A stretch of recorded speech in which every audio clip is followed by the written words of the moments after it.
Hello guys, in this video I'm going to show you how to share the app in the Temu app. First, let's open up the app. Here it opens up in the home menu.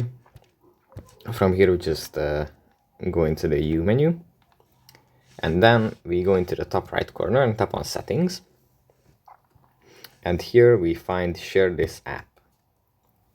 We tap on this and here we have a few options. We can either share it through messages, Facebook, Messenger, WhatsApp, or just tap on copy link, and it's going to copy the link that leads to the app, and we can share it through whatever way we want.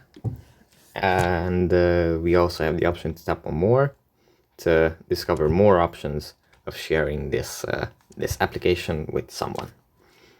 So yeah, that's pretty much it for this video. I hope it was helpful for you guys, and I'll see you in the next one. Bye.